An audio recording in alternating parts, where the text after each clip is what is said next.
अध्याय 39 विश्वास। जल्दी जल्दी किताब पर हस्ताक्षर करने के बाद अगली दोपहर टोन्हा घर लौटने के लिए विमान में सवार हो गया। काम अभी भी करना था, उसे अभी भी यात्रा करनी थी।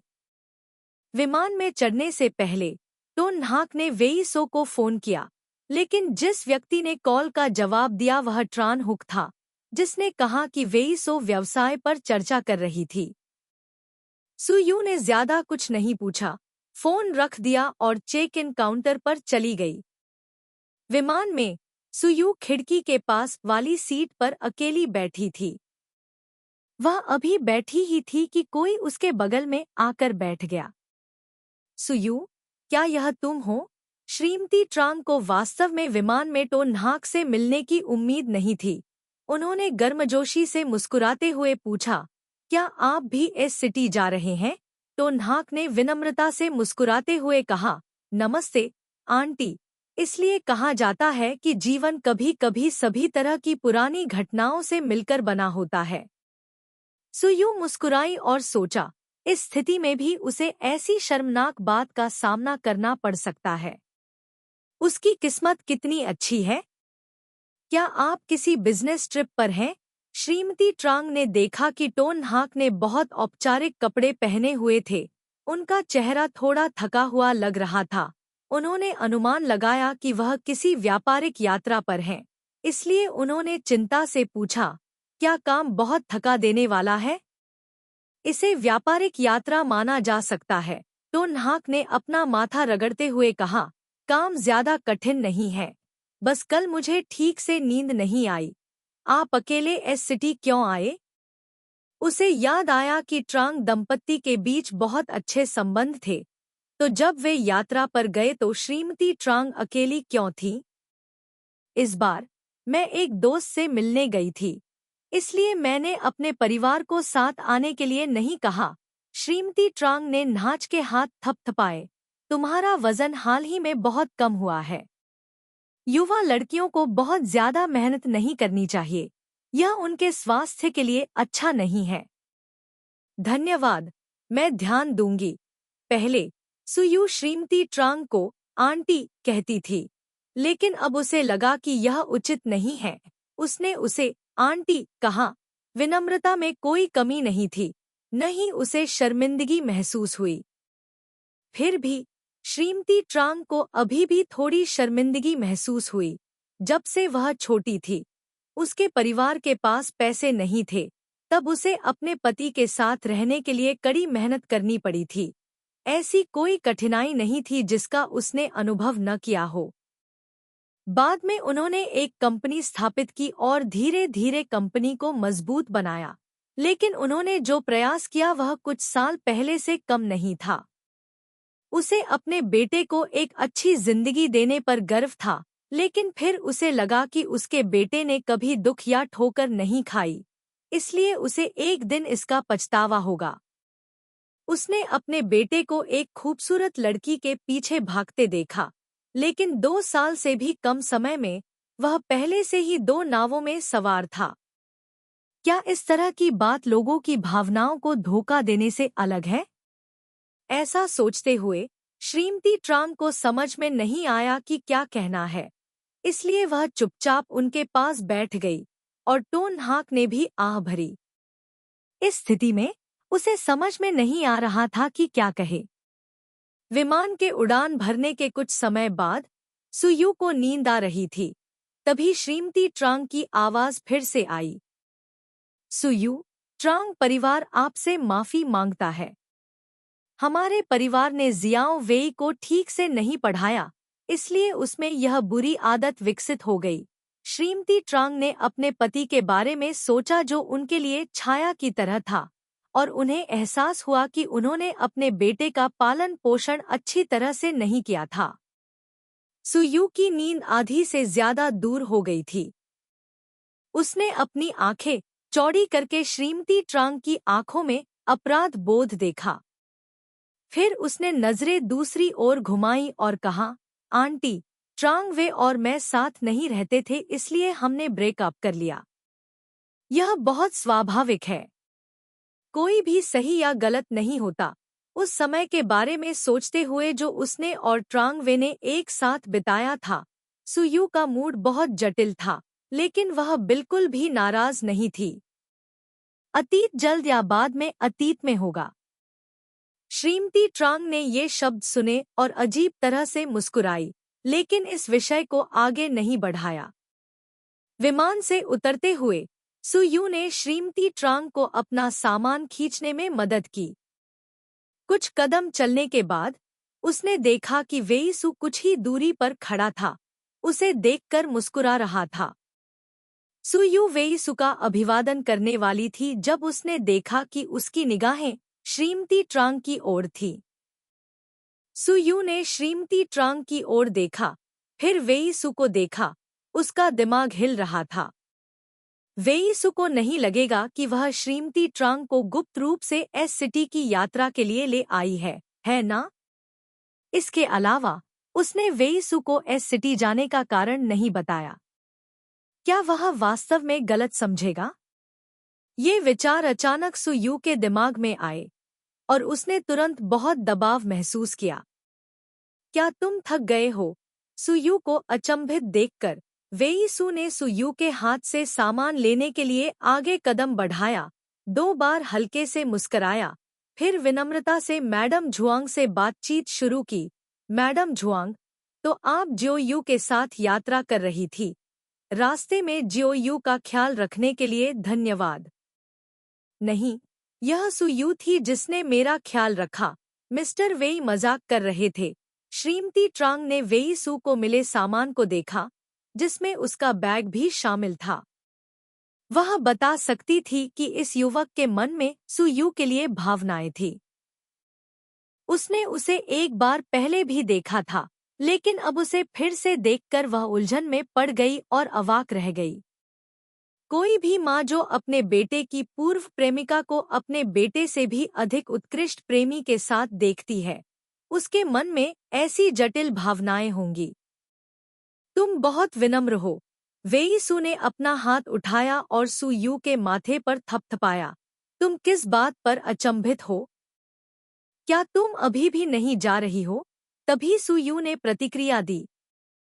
वेईसु की स्वाभाविक अभिव्यक्ति को देखकर उसने अपना मुंह खोला और कहा, मैं आज विमान में मिस ट्रांग से मिली।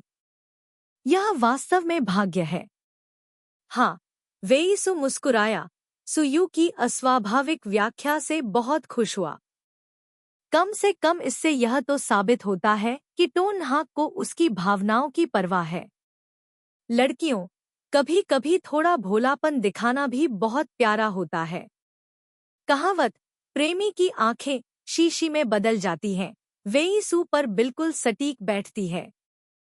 वे तीनों एयरपोर्ट से बाहर निकले। वेईसु की कार बाहर पार्किंग में खड़ी थी। उसने श्रीमती ट्रांग से कहा, श्रीमती ट्रांग, सुयू और मैं आपको घर ले जाएंगे। कोई जरूरत नहीं, घर पर कोई आपको लेने आ जाएगा। मैडम झुआंग एक अज्ञानी महिला नहीं थी। वेईसु ने मैं के बजाय मैं और सुयू कहा। यह उसके लिए उसकी पहचान की घोषणा थी।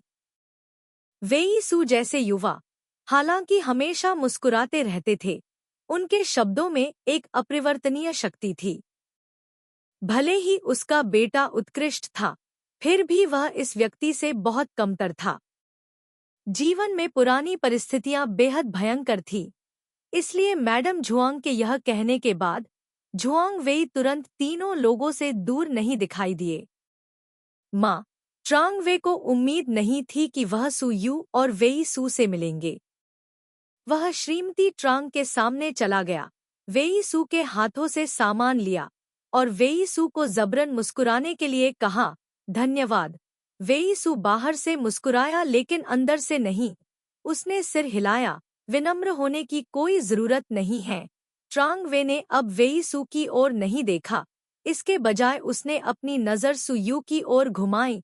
सुयू, कुछ दिनों से तुम्हें नहीं देखा, तुम कैसी हो?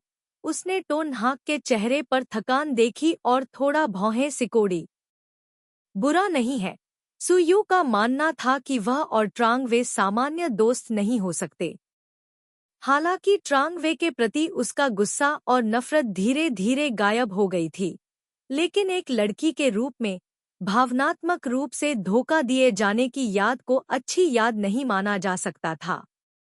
टोन हाक ने श्रीमती ट्रांग की ओर देखा, क्षमायाचना करते हुए मुस्कुराया और कहा, सुश्री ट्रांग, कल भी मुझे काम करना है, मैं पहले छुट्टी लूंगा, अलविदा।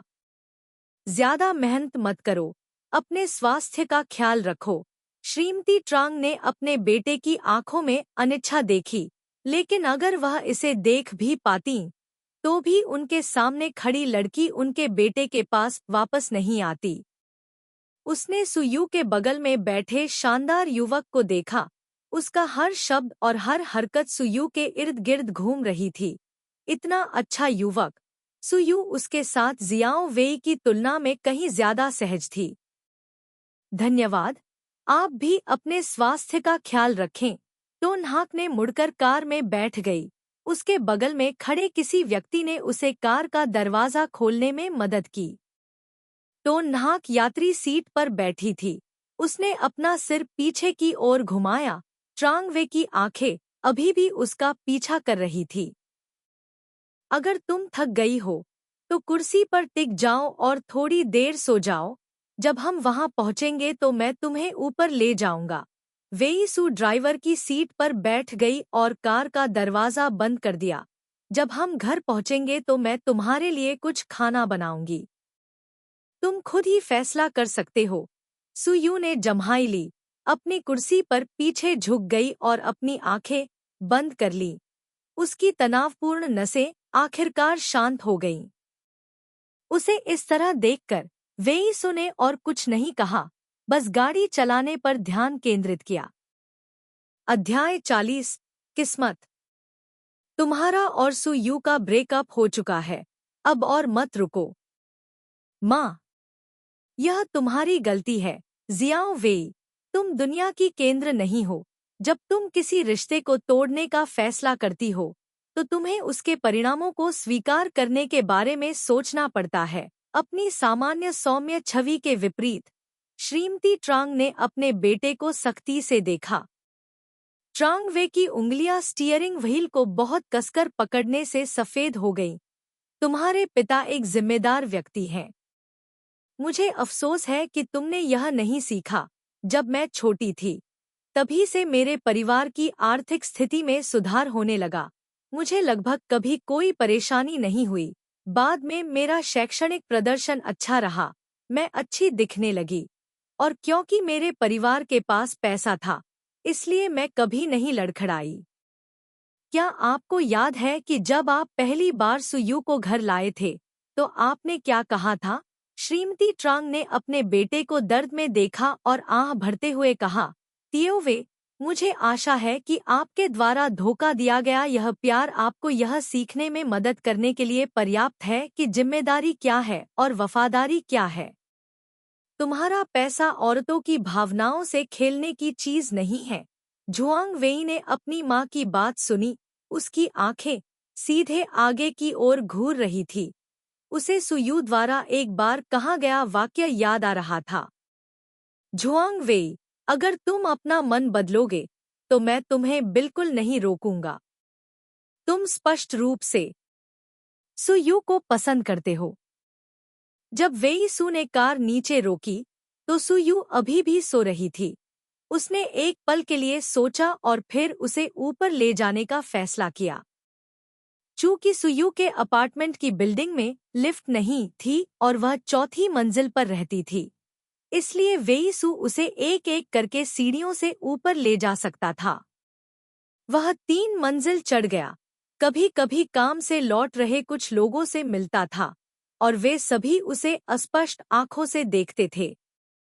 सुयू के बैग से चाबी लेने और दरवाजा खोलने के बाद उसकी पीठ पर बैठा व्यक्ति अभी भी बेहोश था। वह बेडरूम में चला गया, उसे बिस्तर से नीचे उतरने में मदद की, उसके जूते उतारे, उसका कोट उतारा और उसे एक कंबल से ढक दिया। उसकी हरकतें सहज और निर्बाध थीं। यह देखकर कि सुयू ने बहुत सारे काम किए थे लेकिन फिर भी वह नहीं जागी थी। वेई सू को पता था कि इस बार सू यू वास्तव में थक गई थी। उसने अपनी घड़ी देखी, चाबी ली और खाना बनाने की सामग्री खरीदने के लिए बाहर चला गया। जब सू यू की नींद खुली तो खिड़की के बाहर आसमान पहले से ही काला था। वह उठकर बैठ गई और चारों ओर देखने लगी। उसकी नाक में अभी भी खाने की खुशबू आ रही थी। वह दंग रह गई और सोचने लगी, क्या पड़ोसी के खाने की खुशबू अब भी यहाँ तक आ सकती है? नहीं, वह कार में सोई थी। अब वह बिस्तर पर क्यों लेटी थी? चप्पल पहनकर बाहर देखा तो रसोई में एक जानी पहचानी सी आकृति दिखी। वहां से एक मीठी खुशबू आ रही थी। क्या तुम जाग रही हो? वेईसु ने दरवाजा खुलने की आवाज सुनी और मुड़कर देखा तो रसोई के दरवाजे के बाहर सू यू अभी भी सो रही थी। वह मुस्कुराया, बर्तन से मछली के सूप का एक कटोरा निकाला और इसे खाने की मेज पर रख दिया। यह मशरूम के साथ मछली का सूप है। आपने दोपहर को ध्यान से नहीं खाया। पहले इसे पी लो और फिर स्नान करने जाओ। जब तक आप स्नान समाप्त नहीं कर लेते तब तक प्रतीक्षा करें, फिर खाएं। सू यू ने वेईसु को एक सफेद शर्ट पहने हुए देखा, उसकी कमर के चारों ओर एक एप्रन। अचानक महसूस किया कि इस तरह का आदमी बेहद आकर्षक था। इसने उसके दिल को एक अवर्णनीय भावना दी। उसने खाने की मेज के सामने अपना सिर नीचे कर दिया। एक चम्मच उसके सामने लाया गया। सूप थोड़ा गर्म है, इसे धीरे धीरे पियो। मुस्कुराते हुए युवक को देखने के लिए अपना सिर उठाकर सू यू ने चुपचाप चम्मच लिया। उसके दिल को ऐसा लगा जैसे यह गर्मी दे रहा हो। उसने रसोई के दरवाजे की ओर देखा। आदमी सामग्री काट रहा था। धारा प्रवाह ध्वनि ने मूल रूप से शांत घर को एक परिवार की तरह महसूस कराया। सूप खत्म करने के बाद जब कपड़े लेने के लिए कमरे में लौटी तो सू यू ने आईने में देखा कि वह अब कैसी दिख रही थी। झुर्रीदार शर्ट, गंदे बाल और चेहरे पर अभी भी मेकअप। एक आदमी जो अपने सबसे बुरे रूप से डरता नहीं था। क्या यह साबित करता है कि वह वास्तव में एक अच्छे आदमी से मिली थी जो उसके लिए सबसे उपयुक्त था? स्नान करने के बाद सू यू ने खुद को एक स्वादिष्ट भोजन माना। फिर उसने महिलाओं की आंखों में उस आदर्श आदमी को देखा जिन्होंने उसे रसोई साफ करने, लिविंग रूम साफ करने, फर्श पोंछने, इलेक्ट्रॉनिक उपकरणों की सुरक्षा की जांच करने, खिड़कियों की सुरक्षा की जांच करने में मदद की। फिर सोफे पर महंगा पश्चिमी सूट उठाया और उसे पहन लिया। अगर कुछ है तो मेरे निजी नंबर पर कॉल करें, मैं पूरे दिन उपलब्ध रहूंगा। उस व्यक्ति ने ये शब्द कहे और फिर मुस्कुराया और उसे जाने के लिए आमंत्रित किया। सू यू ने एक आदमी को गले लगाया। तकिया अपनी बाहों में लेकर बंद दरवाजे की ओर देखते हुए अचानक याद आया कि वेईसु व्यस्त था। उसके पास उसे लेने का समय क्यों था? क्या उसने अभी अभी व्यापार पर चर्चा समाप्त की है और सीधे उसे लेने के लिए चला गया है? तो वेईसु ने अभी तक दोपहर का भोजन नहीं किया है। अपने लगभग सूखे बालों को रगड़ते हुए सू यू ने टीवी बंद कर दिया, उठी नहीं और कंप्यूटर डेस्क के बगल में बैठ गई। मशरूम के साथ मछली का सूप आज वास्तव में स्वादिष्ट है। शायद मैं भाग्यशाली थी।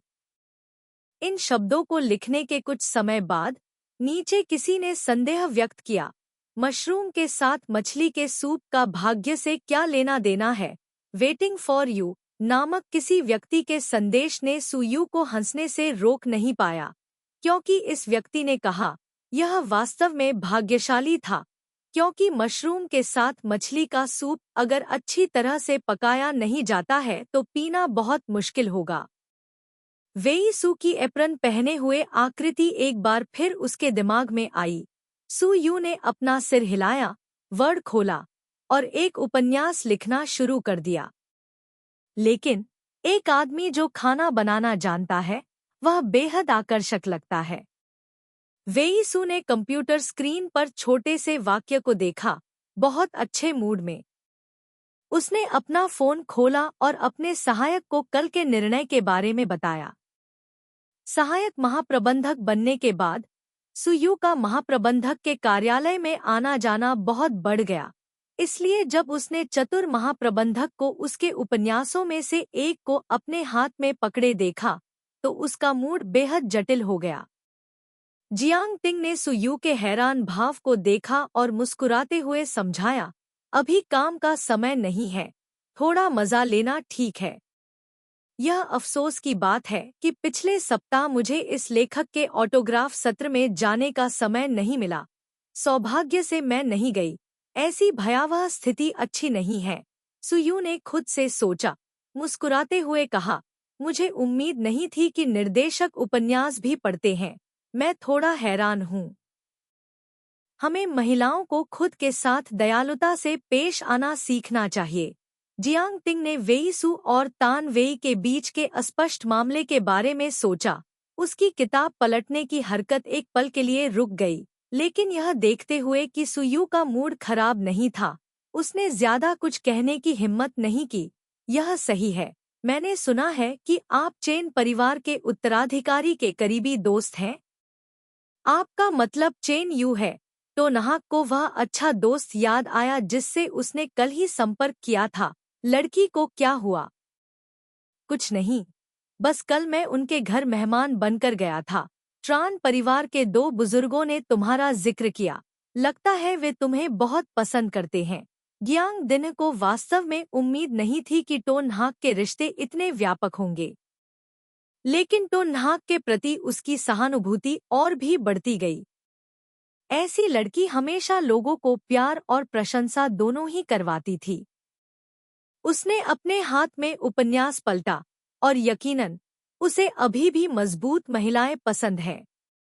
डायरेक्टर, अगर आपको यह लेखक पसंद है तो मैं आपको किताबों का एक हस्ताक्षरित सेट दूंगा। उनके उपन्यासों जैसी सफल महिला का होना सम्मान की बात थी। सुयू बहुत खुश दिखीं। आपके पास उनकी पूरी पुस्तक संग्रह है और उस पर हस्ताक्षर भी हैं? गियांग दिन्ह ने हैरानी से टोन नाहक की ओर देखा।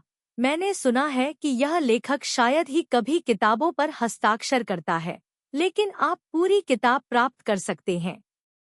क्या आप इस उद्योग में किसी को जानते हैं? यह ऐसा है जैसे 2 या 3 लोगों को जानते हों। सुयू अजीब तरह से मुस्कुराई। आखिरकार यह उसका हस्ताक्षर था, इसलिए उसे बस अपनी कलम से इसे लिखना था। अगर मैं वास्तव में आपको पूरा सेट दे सकती हूँ, तो मैं इस साल अपनी छुट्टियों में 2 दिन और जोड़ सकती हूँ। जाहिर है, जियांग टिंग ने इस अस्पष्ट सार्वजनिक निजी व्यवहार को गंभीर मामला नहीं माना। कोई समस्या नहीं, नाहक ने खुशी से सिर हिलाया। पैसा आसमान से गिरता है, मना नहीं करना चाहिए। क्या आपके पास घर पर इसकी कुछ प्रतियां नहीं है? बस उन पर हस्ताक्षर कर दीजिए। अंततः अपने जीवन में पहली बार उसे लगा कि उपन्यास लिखना बिना लाभ के नहीं है। महाप्रबंधक, सुश्री डैम यहाँ है। दरवाजे पर कोई खटखटाहट हुई थी। अध्याय 41, प्रेम प्रतिद्वंद्वी से मिलना। Miss tan? सुयू हैरान रह गई। उसने अनुमान लगाया कि यह व्यक्ति कंपनी का ग्राहक हो सकता है। उसके जैसे नवनियुक्त सहायक की इसमें कोई भूमिका नहीं थी, इसलिए वह ईमानदारी से कार्यालय से बाहर निकली, लेकिन अप्रत्याशित रूप से किसी से मिली। टैन वेई को भी उम्मीद नहीं थी कि उसका प्रेम प्रतिद्वंद्वी उस कंपनी का कर्मचारी होगा जिसके साथ वह सहयोग कर रही होगी। नमस्ते, तो नाहक ने डैमवी को देखकर मुस्कुराते हुए कहा।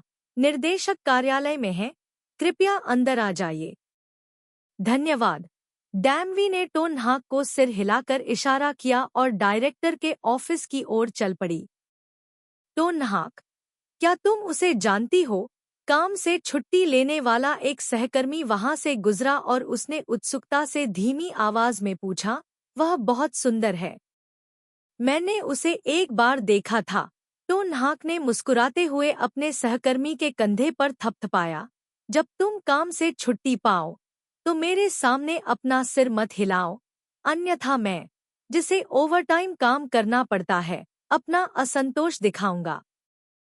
मेरी खुशी हमेशा दूसरों के दुख पर निर्भर करती है। सहकर्मियों ने मुस्कुराकर टोन हाक को अलविदा कहा। सुयू को कंपनी में काम करते हुए 3 महीने से भी कम समय हुआ था, लेकिन वह पहले ही एक नई कर्मचारी से सहायक महाप्रबंधक बन चुकी थी। उसे इतनी जल्दी पदोन्नति मिल गई थी, लेकिन उससे असंतुष्ट बहुत कम लोग थे। यह सुयू की योग्यता को साबित करता है, इसलिए हर कोई हमेशा सुयू के करीब रहने के लिए इच्छुक था। वह कुछ फाइलें व्यवस्थित करने के लिए कार्यालय लौटी। 1 घंटे बाद, जब काम लगभग पूरा हो गया, सुयू ने अपना सामान पैक किया और काम छोड़ने के लिए तैयार हो गई। जैसे ही वह कंपनी के गेट से बाहर निकली, सुयू को टैन वेई ने वापस बुलाया। उसने अपने सामने खूबसूरत युवा लड़की को देखा और विनम्रता से मुस्कुराई। चलो एक कप कॉफी पीते हैं और बात करते हैं, ठीक है? डैमवी इतनी मूर्ख नहीं होगी कि वह यह सोचे कि तो न्हा को नहीं पता था कि उसके मन में नगुसो के लिए भावनाएं हैं। बात सिर्फ इतनी है कि तो न्हा के हाव भाव ने उसे उसकी ओर अलग नजर से देखने पर मजबूर कर दिया। उसने सोचा कि भले ही टो न्हाक ने स्पष्ट रूप से यह नहीं दिखाया कि वह उससे नफरत करता है, फिर भी कम से कम उसका मूड खराब तो होगा। लेकिन वह टो न्हाक से ये बातें नहीं पा सकी। टो न्हाक उसके प्रति विनम्र और विनम्र दोनों था। हालांकि उसमें उत्साह की कमी थी, लेकिन वह बिल्कुल भी असंतुष्ट नहीं लग रहा था। महिलाओं की अंतर्ज्ञान हमेशा से बहुत तेज रही है। जब कोई उन्हें पसंद नहीं करता है, भले ही दूसरा व्यक्ति कुछ न करे, फिर भी वे इसे महसूस कर सकती हैं। लेकिन उसे सुयू से इस तरह की भावना महसूस नहीं हुई। बेशक यह संभव है। सिस्टर टैन बहुत विनम्र हैं। सुयू ने तान वेई के निमंत्रण को अस्वीकार नहीं किया। सुयू ने 1 कप सामान्य लैम सोन कॉफी का ऑर्डर दिया, फिर तान वेई से काम के बारे में कुछ विनम्र शब्द कहे, लेकिन तान वेई के हाव भाव को देखकर ऐसा लगा कि दूसरा पक्ष भी उसके साथ काम के बारे में बात नहीं करना चाहता था।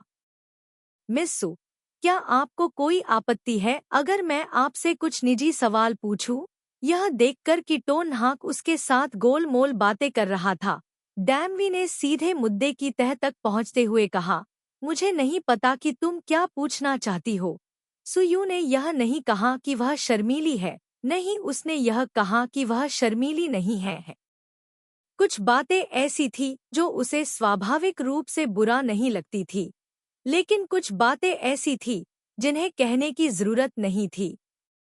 माफ करें, मुझे पता है कि यह पूछना मेरे लिए थोड़ा दुस्साहस होगा, लेकिन मैं जानना चाहता हूँ कि आपको वेई सू पसंद है या नहीं। मैं नहीं चाहता कि उसे ठेस पहुंचे। डैमवी ने टो न्हाक की ओर देखा। उसकी आंखों में उसके चेहरे पर कोई भाव नहीं था। टो न्हाक ने कॉफी का प्याला उठाया और डैमवी की चौकस निगाहों के सामने एक घूंट लिया, फिर धीरे से अपना मुंह खोला और कहा, बहन डैम, यह मामला शामिल लोगों के बीच का है। मुझे लगता है कि वेई सो को स्पष्ट रूप से पता है कि मेरा रवैया क्या है। सुयू ने सोचा, सौभाग्य से तन वेई जिस व्यक्ति से मिली, वह थी और कोई और नहीं। अन्यथा तन वेई के ये शब्द कहने के बाद उसे डर था कि वे दोनों में बहुत बड़ी बहस होगी। सुयू के जवाब से तन वेई को गुस्सा नहीं आया। उसने सुयू की तरफ देखा, अचानक अपना मुंह खोला और कहा, मैं लगभग 7 सालों से वेई सू को पसंद करती हूँ। मुझे उनकी कंपनी के उत्पाद भी खरीदना पसंद है। मैंने सीखा कि एक स्वतंत्र महिला कैसे बने। जब मुझे लगा कि मैं उनके पास लौटने के लिए पर्याप्त रूप से तैयार हूँ, तो मुझे उम्मीद नहीं थी कि उनके पास पहले से ही आपके जैसा कोई है। आप बुरी नहीं हैं, लेकिन आप अभी भी उत्कृष्ट होने से बहुत दूर हैं, और उनसे बहुत दूर हैं। टैन वेई ने अपना सिर नीचे किया और आगे कहा, तुम बिल्कुल भी विनम्र नहीं हो। मुझे सच में समझ नहीं आता कि वेई सू तुम्हें क्यों पसंद करती है। सुयू ने दूसरे पक्ष की बातें सुनी और चुप रही। उसने भी सोचा था कि वेईसु उसे क्यों पसंद करती है, लेकिन दुर्भाग्य से उसे इसका जवाब नहीं मिल पाया। वेईसु हमेशा से ही बेहतरीन रहा है, हाई स्कूल से लेकर यूनिवर्सिटी तक। मैंने लगभग कभी ऐसा कुछ नहीं देखा जो वह न कर सके। डैमवी ने अपनी कॉफी को हिलाना बंद कर दिया। मैंने कई संभावनाओं के बारे में सोचा, लेकिन मुझे वास्तव में उम्मीद नहीं थी कि वह मेरे तैयार होने से पहले किसी और के प्यार में पड़ जाएगा। क्या वह इतना सही है? सुयू को लगा कि उसके सामने खड़ी लड़की ने वेईसु को एक मिथक में बदल दिया है।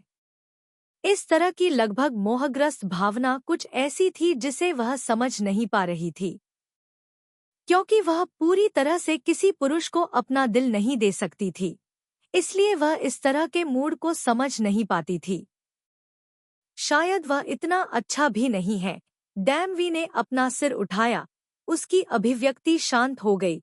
वास्तव में 10 मिनट पहले मुझे लगा कि तुम वेईसु के लायक नहीं हो, लेकिन अब मुझे लगता है कि तुम उसके साथ बहुत संगत हो। तो न्हाक को लगा कि दूसरे पक्ष ने अपना मन बहुत जल्दी बदल दिया था और वह एक पल के लिए भी अनुकूल नहीं हो सकी। मुझे लगा कि दूसरा पक्ष मुझसे सवाल करने आया था। अचानक बातचीत प्रशंसा में कैसे बदल गई? दोनों लड़कियां हैं, लेकिन दूसरे पक्ष के विचारों का अनुमान लगाना अभी भी मुश्किल है। सुयू के हैरान भाव को देखकर तन्वेई मुस्कुराई। आप बहुत होशियार हैं। आपको यह भी पता है कि क्या करना है। एक व्यक्ति जिसके पूरे विचार वेईसु की ओर निर्देशित हैं, निश्चित रूप से उसके लिए उपयुक्त नहीं होगा। एक व्यक्ति जो उसे अपने दिल में रखता है लेकिन खुद को नहीं खोता है, वह उसके लिए सबसे उपयुक्त व्यक्ति है। सुयू ने आखिरकार समझ लिया कि उसकी परीक्षा ली जा रही थी। अभी मैंने वे शब्द कहे, लेकिन आपने अपना चेहरा नहीं घुमाया, बस चुपचाप सुन लिया। इससे साबित होता है कि आप महत्व और हल्कापन जानते हैं और स्थिति को भी समझते हैं। डैमवी ने अचानक थोड़ी निराशा के साथ कहा, आप वाकई बहुत उपयुक्त हैं। क्या मुझे तारीफ के लिए धन्यवाद कहना चाहिए? तो न्हाक ने हंसते हुए कहा, मुझे तो पता ही नहीं था कि मेरे पास ये फायदे हैं। उफ! डैमवी अचानक जोर से हंस पड़ी। उसका चेहरा खिल उठा। मैंने अभी कुछ बहुत ही बकवास कहा है। आपको ध्यान देने की जरूरत नहीं है। बोलने के बाद उसने अपना सिर झुकाया। जिस व्यक्ति को तुम पसंद करते हो उसे किसी और के साथ देखना अभी भी स्वीकार करना थोड़ा मुश्किल है। कृपया मुझे माफ करें। सुयू को इस सीधी सादी लड़की के लिए स्नेह की भावना महसूस हुई।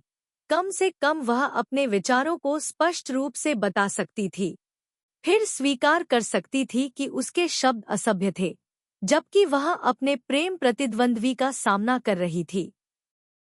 सेल फोन बज उठा। सुयू ने पीछे देखा। कॉल करने वाला वेईसु था। उसने सामने बैठे टैन वेई पर नजर डाली। उसे लगा कि अगर उसने कॉल का जवाब दिया तो वह दूसरे पक्ष को भड़का देगी। क्या यह वेईसु का फोन है? डैमवी ने अपना कॉफी कप नीचे रख दिया। जल्दी करो और फोन उठाओ, नहीं तो वीसु को लगेगा कि मैंने उसकी प्यारी गर्लफ्रेंड का अपहरण कर लिया है। फिर मैं मुसीबत में पड़ जाऊंगी। सुयू ने माफी मांगते हुए मुस्कुराया। कॉल आंसर बटन दबाया। अपनी आवाज कम की और वीसु से कुछ वाक्य कहे, अपना पता साफ साफ बताया और फिर फोन काट दिया। वीसु तुम्हें सच में पसंद करती है, डैमवी ने मुस्कुराते हुए कहा। मैंने उसे कभी किसी लड़की से सक्रिय रूप से संपर्क करते नहीं देखा। उसकी इस तरह से देखभाल करना तो दूर की बात है। पहले लड़कियों के सामने वह हमेशा ठंडा और विनम्र व्यवहार करता था। तो डैमवी मुस्कुराई और टो न्हाक को देखा। एक आदर्श प्रेमी बनने के लिए nguso को प्रशिक्षित करने का विचार बुरा नहीं है।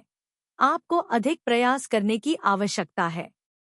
समय निकला जा रहा है, मुझे जाना होगा। अलविदा। अलविदा। तो न्हाक डैमवी को विदा देने के लिए खड़ा हुआ। डैमवी ने उसके सामने एक बिजनेस कार्ड रखा। यह मेरा बिजनेस कार्ड है, मैं तुम्हें बहुत पसंद करता हूँ। चलो भविष्य में संपर्क में रहें। मुझे इस जीवन में महिलाओं में कोई दिलचस्पी नहीं है। सुयू ने दूसरे पक्ष को एक बिजनेस कार्ड भी दिया। टैन वेई को कॉफी शॉप से बाहर निकलते हुए देखा। उसके चेहरे पर एक मुस्कान आ गई। एक पल बाद वेई सु गाड़ी चलाकर कॉफी शॉप में गया। देखा कि सुयू दरवाजे के बाहर खड़ी है। उसके लिए कार का दरवाजा खोला, उसके शांत होने का इंतजार किया और फिर कहा, मुझे लगा कि तुम्हें कॉफी पीना पसंद नहीं है। मुझे वाकई यह पसंद नहीं है। सुयू बहुत अच्छे मूड में धीरे से मुस्कुराई। सुयू को इस तरह देखकर वेई सु ने असहाय होकर अपना सिर हिलाया, लेकिन उसने सुयू से नहीं पूछा कि क्या हुआ। हालांकि वह जानता था कि जिस व्यक्ति ने सुयू को कॉफी के लिए बुलाया था वह डैम वी था। अध्याय 42 कंपनी यात्रा। टैन वेई और बाई शेंग की कंपनी ने एक सहयोग अनुबंध पर हस्ताक्षर किए। सुयू ने इस सहयोग में भाग नहीं लिया और जियांग टिंग ने भी सुयू को इस मामले में भाग नहीं लेने दिया। सुयू जानती थी कि जियांग टिंग उसकी मदद कर रहा था। हालांकि जियांग टिंग को नहीं पता था कि उसके और टैन वेई के बीच कितनी दुश्मनी थी, लेकिन बाहरी लोगों की नज़र में वह और टैन वेई अभी भी प्रतिद्वंद्वी थे। इसलिए टैन वेई कंपनी का भागीदार था, इसलिए सुयू जैसे छोटे सहायक के लिए भाग न लेना ही सबसे अच्छा था। जियाओ यू, बिक्री के नए आंकड़े हैं। हमारी कंपनी ने जो पेय अभी बाजार में उतारा है वह बहुत अच्छा प्रदर्शन कर रहा है। जियांग टिंग चेहरे पर मुस्कान लिए सुयू के कार्यालय में चला गया। जिनसू के साथ आपकी सहयोग योजना बहुत सफल रही। क्या इसका मतलब है कि इस साल आपका बोनस थोड़ा ज्यादा हो सकता है? सुयू कंप्यूटर के पीछे झुकी और जियांग टिंग के चेहरे पर मुस्कान साफ देखी। बहन जियांग, आप इतनी खुश दिख रही हैं। क्या ऐसा इसलिए है क्योंकि कुछ अच्छा हुआ है? बेशक। जियांग दीन्ह ने टोनहाक की मेज पर सांख्यिकीय डेटा रखा। इस सप्ताह कंपनी पड़ोसी शहर में प्रसिद्ध फौशान की यात्रा करने की तैयारी कर रही है। भोजन का खर्च कंपनी द्वारा वहन किया जाएगा। मैंने सुना है कि उनके साथ एक और कंपनी भी जा रही है। बोलने के बाद उसके चेहरे पर एक रहस्यमयी मुस्कान दिखाई दी। सुयू ने जियांग टिंग के चेहरे पर मुस्कान नहीं देखी। उसने दस्तावेज टाइप किया और बिना सिर उठाए कहा, मुफ्त यात्रा, यह वास्तव में एक अच्छी बात है। जियांग टिंग ने अपने कार्यालय लौटने से पहले कुछ देर तक सुयू के साथ चर्चा की। हस्ताक्षरित और समर्पित पुस्तकों के एक सेट की वजह से सुयू के साथ उसका रिश्ता और भी गहरा हो गया था। इसलिए इस तरह के उपहार हमेशा उनकी भावनाओं को बढ़ाने के लिए अच्छी चीजें होती हैं।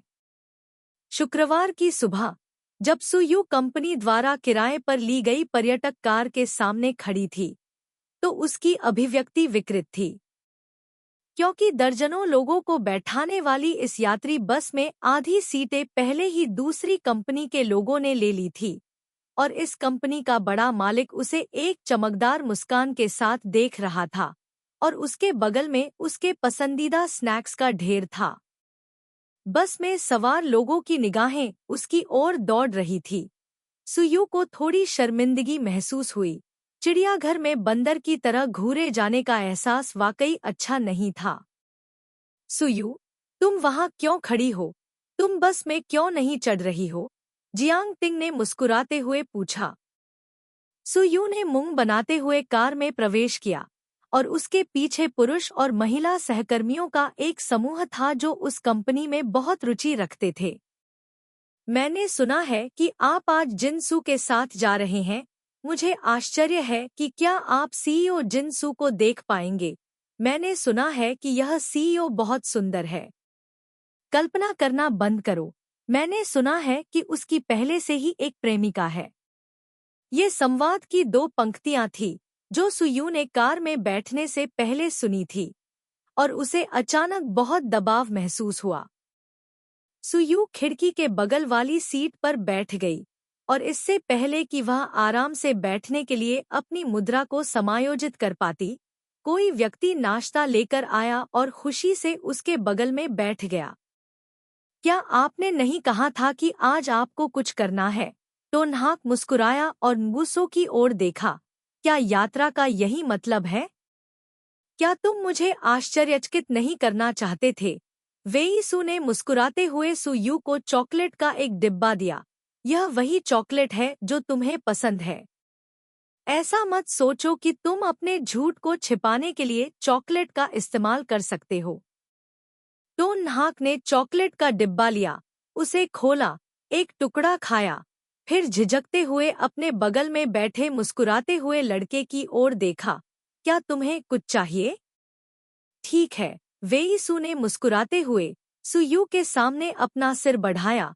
इससे पहले कि वह कुछ प्रतिक्रिया दे पाती, उसने उसके हाथ में रखी चॉकलेट का एक टुकड़ा खाया, फिर अपना सिर ऊपर उठाया और कहा, बहुत स्वादिष्ट है।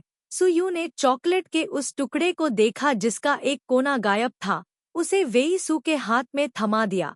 अगर तुम्हें यह पसंद है, तो इसे पूरा खा लो। यह लड़का, वह अच्छा दिखता है, उसकी चमड़ी इतनी मोटी क्यों है? वेईसू ने मुस्कुराकर इसे स्वीकार कर लिया। सुयू की कंपनी के लोग आश्चर्यचकित थे, उत्सुक थे और उत्साह को देखने का आनंद भी उठा रहे थे। उन्हें वास्तव में उम्मीद नहीं थी कि सुयू सीईओ जिन सू की प्रेमिका होगी। आम तौर पर वे सुयू को बहुत कम आंकते थे। क्या ऐसा हो सकता है कि सहयोग प्रक्रिया के दौरान वे दोनों एक दूसरे को जानते थे? यह सही नहीं है। इस तरह के सहयोग के लिए सीईओ को व्यक्तिगत रूप से इसकी योजना बनाने की आवश्यकता नहीं है। सुयू के पास वेईसू के साथ बातचीत करने के कई अवसर नहीं हैं। क्या ऐसा हो सकता है कि वे दोनों पहले प्रेमी थे? हर कोई इस तरह की गपशप के बारे में उत्सुक है, चाहे वे लड़के हों या लड़कियां। कार में कई परिचित हैं, इसलिए साथ बैठे सभी लोग चुप नहीं हैं। गपशप के बारे में बात कर रहे हैं, कपड़े, गहने, फुटबॉल पर चर्चा कर रहे हैं। कार शोर और बेहद जीवंत है। तो न्हाक ने अपनी कंपनी के एक पुरुष सहकर्मी को किमसो की खूबसूरती को बहकाते हुए देखा। बताओ, आज की मुलाकात ट्रिप की तरह नहीं, बल्कि ब्लाइंड डेट की तरह क्यों है? सुयू ने वेईसू के पास फुसफुसाते हुए कहा, मेरी कंपनी और आपकी कंपनी एक में विलय होने वाली है। क्या यह अच्छा नहीं है? वेईसू ने मुस्कुराते हुए सुयू का हाथ थाम लिया। अकेले कर्मचारियों की शादी की समस्याओं को हल करना भी एक अच्छी बात मानी जा सकती है। वेईसू का हाथ बहुत गर्म था। सुयू ने महसूस किया कि उसके हाथ का पिछला हिस्सा थोड़ा गर्म हो गया है। उसने वेईसू के चेहरे पर कभी न मिटने वाली मुस्कान को देखा। वह अपने चेहरे पर शर्म को छिपाने के लिए केवल अपना सिर झुका सकती थी। कार शुरू होने के कुछ समय बाद बारिश शुरू हो गई। बारिश की बूंदें कार की खिड़की पर गिर रही थी। यह एहसास शब्दों से परे खूबसूरत था। सुयू ने कुछ देर तक देखा, फिर अपना सिर वेईसू के कंधे पर टिका दिया। उसे नींद आने लगी। सोने से पहले सुयू ने सोचा, शायद वह विमान में देखी गई गर्म छवि का अनुभव कर सके। किसी के सहारे रहना वाकई अच्छा लगा।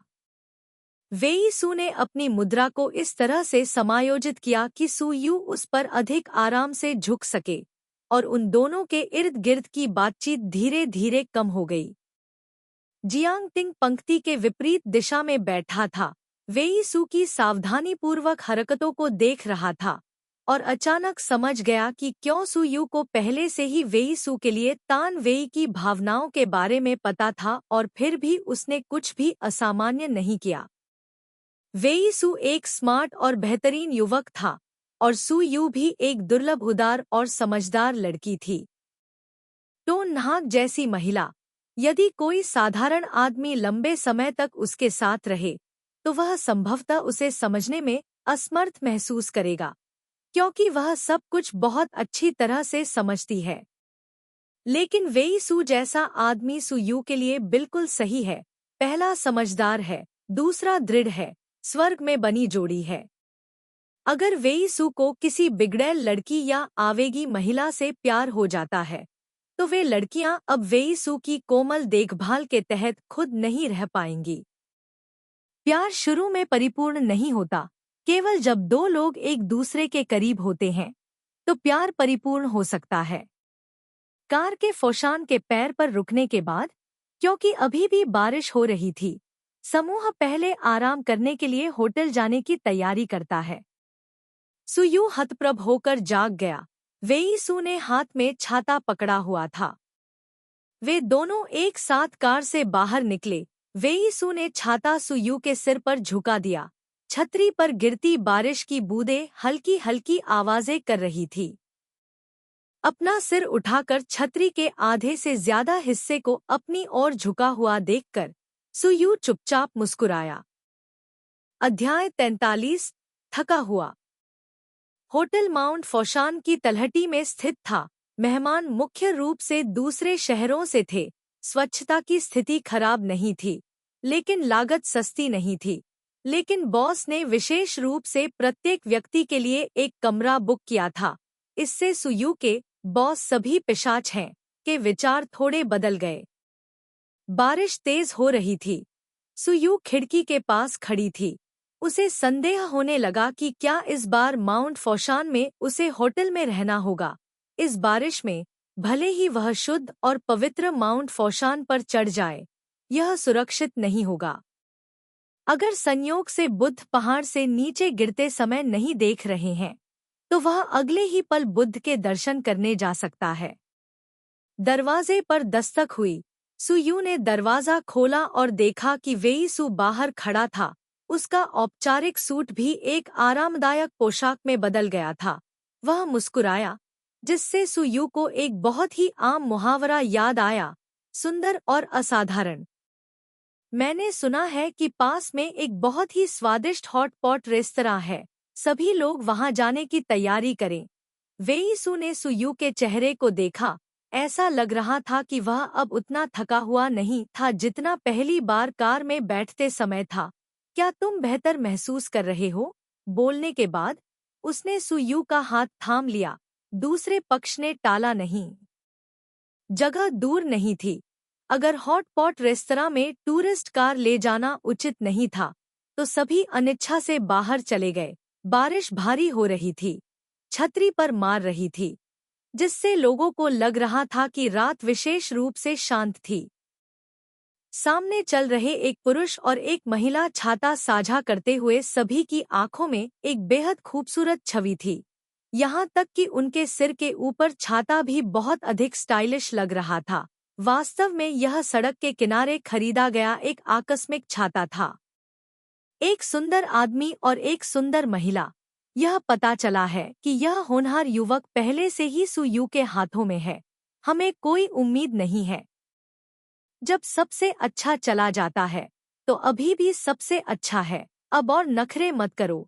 जियांग टिंग ने अपने बगल में दो महिला कर्मचारियों को धीमी आवाज में एक दूसरे से बात करते हुए सुना। वह मुस्कुराई। यह रिश्ता वास्तव में अप्रत्याशित रूप से सफल था, लेकिन उसे नहीं पता था कि क्या उसे मैचमेकर माना जा सकता है। अगर उसने सुयू को सहयोग पर चर्चा करने के लिए जिनचू के पास जाने के लिए नहीं कहा तो यह महान सीईओ वेई शायद अभी तक तो नाक से नहीं मिले, है न? क्या देख रहे हो? वेईसू ने सुयू को इधर उधर देखते हुए देखा और मुस्कुराते हुए पूछा, कुछ खरीदना है? इस समय मेरी तत्काल आवश्यकता एक छाता है। जिस नज़र से तुम इस ओर देखते हो उसकी भेदने की शक्ति बहुत अधिक है। नाहक अपने हाथ को रगड़ने से खुद को रोक नहीं सका। ऐसा लग रहा था जैसे वह इसे सहन नहीं कर सकता था। उसने अपना सिर झुकाकर छाता पकड़े हुए हाथ को देखा। नाखून बड़े करीने से कटे हुए थे। त्वचा थोड़ी सफेद थी। हर उंगली तराशी हुई लग रही थी। उसे उन उंगलियों और उस हाथ के पिछले हिस्से को छूने की हल्की इच्छा हुई। इतना अच्छा दिखने वाला आदमी क्या कर रहा था? तुम्हें पता है, पैसे वाला बॉयफ्रेंड होना पहले से ही असुरक्षित है। अगर तुम्हारा बॉयफ्रेंड अमीर और सुंदर दोनों है तो यह एक आपदा है। यह महसूस करते हुए कि वह अभी भी गुस्से में है, उसने फिर से उसका हाथ दबाया। सुयू ने आह भरी और कहा, मुझे बताओ, तुम और मैं डेटिंग वास्तव में थका देने वाली है। डरने और घबराने की बात तो छोड़ ही दीजिए, लेकिन अब एक्स-रे जैसी नज़र से किसी के द्वारा स्कैन किया जाना थका देने वाला है, वास्तव में थका देने वाला। हाँ, मैं भविष्य में निश्चित रूप से आपको नुकसान की भरपाई करूंगा, वेईसू ने जवाब में सहजता से मुस्कुराया, जिससे लोगों से घिरी होने पर सुयू का गुस्सा तुरंत शांत हो गया। उसने अनिच्छा से वेईसू के मुस्कुराते चेहरे को देखा और कहा, मुझे बच्चों की तरह बहलाओ मत। उसे अपने अभिमान पर थोड़ी चोट लगी। वेईसू ने धीरे से ठहाका लगाया, हम यहाँ हैं। सुयू ने अपना सिर ऊपर उठाकर देखा। साइन पूरी तरह से लाल था, जिस पर एक चमकदार लाल हॉट पॉट की तस्वीर छपी थी, जिससे उसे देखने वाले लोगों को लगा कि यह बहुत मसालेदार है। अपने पीछे 30 से अधिक लोगों को देखने के लिए अपना सिर घुमाते हुए सुयू सोचने लगी कि कितने लोग रोएंगे क्योंकि वे मसालेदार खाना नहीं खा सकते। हॉट पॉट रेस्तरां में प्रवेश करते हुए 4 लोगों के लिए लगभग 10 टेबल थे, जिन पर कटोरे, चॉपस्टिक, चम्मच और करछुले रखी हुई थी, लेकिन कोई भी बैठा नहीं था। रिसेप्शनिस्ट ने उनके समूह को देखा, कुछ सवाल पूछे और तुरंत उन्हें खाली टेबल पर ले गया। पता चला कि उन्होंने पहले ही फोन कर दिया था। सुयू ने खिड़की के पास वाली सीट चुनी। वेईसू उसके बगल में बैठ गई। एक पल बाद सभी लोग बैठ गए। पुरुष और महिला दोनों ने अपनी अपनी जोड़ी बना ली, लेकिन सुयू और वेईसू की टेबल पर सिर्फ वे दोनों ही थे। सुयू ने आग में घी डालते हुए चुपके से शिकायत की, अगर इस टेबल पर वाकई सिर्फ वह और वेईसू ही होते तो वह बाद में इसे पचा नहीं पाती। बॉस, बाकी सभी टेबल भरी हुई हैं, लगता है मुझे यहीं बैठना पड़ेगा। चेन जू ने यह भारी जिम्मेदारी ली और उनके सामने बैठ गया। वेईसू की कोमल मुस्कान देखकर उसने जल्दी से खांसते हुए कहा, वास्तव में आप दोनों दिखावा कर सकते हैं कि मैं मौजूद नहीं हूँ। वेईसू ने सुयू के हाथ में मेन्यू रखा और धीरे से कहा, जो भी आपको पसंद हो, ऑर्डर करें। आखिरकार आपके सामने बैठे व्यक्ति ने कहा कि वह मौजूद नहीं है। मसाला निकालने वाले चेन जू का हाथ कांप उठा और एक चम्मच नमक गर्म बर्तन में गिर गया। बॉस, क्या आप मेरी विनम्र बातों को सच नहीं मान सकते? सुयू ने चेन जू को सहानुभूतिपूर्वक देखा, मेन्यू लिया और कभी-कभी चेन जू की राय पूछी, लेकिन अंत में उसने वास्तव में उसे हवा में नहीं बदला। सौभाग्य से सुयू ने दयालुता से मैंडरिन डक हॉट पॉट चुना, मसालेदार हॉट पॉट नहीं। अगर चेन जू मसालेदार खाना नहीं खा सकता था, तो भी वह अपने बेचारे पेट के कुछ टुकड़े बचा सकता था। पूरे भोजन के दौरान चेन जू ने अपरिवर्तित भावों के साथ दोनों लोगों को देखा। लाल हॉट पॉट, जिसमें बकरी का मांस, एनोकी मशरूम और शिटेक मशरूम डुबोए गए थे, वह स्प्राइट के 2 और घूंट पीने से खुद को रोक नहीं पाया, इससे पहले कि उसकी स्वाद कलिकाएं सामान्य हो जाए। या हो सकता है इन 2 लोगों का स्वाद एक जैसा हो, इसलिए वे एक जोड़े बन गए। ट्रान हुक ने संदेह से सोचा। हॉट पॉट खत्म करने के बाद टोन हाक ने एक कटोरी सफेद फंगस सूप भी पिया जो उसे रेस्टोरेंट ने मुफ्त में दिया था, और एक खीरा चबाया, जिससे ट्रान हुक, जो इतना भरा हुआ था कि वह अपना पेट रगड़ रहा था, अपनी बेटी की भयानक खाने की शक्ति के नीचे घुटने टेक दिया। क्या तुम्हारा पेट अभी तक भरा हुआ है? वेईसू ने एक रुमाल निकाला और उसे सुयू को दे दिया। बाहर हो रही बारिश को देखते हुए मुझे आश्चर्य है कि क्या कल बारिश बंद हो जाएगी।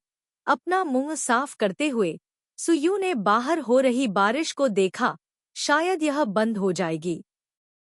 अगर फिर भी बारिश होती है तो यह अफसोस की बात होगी। वेईसू ने अफसोस के साथ आह भरी। हाँ, तो मैं बिना कुछ लिए ही आया।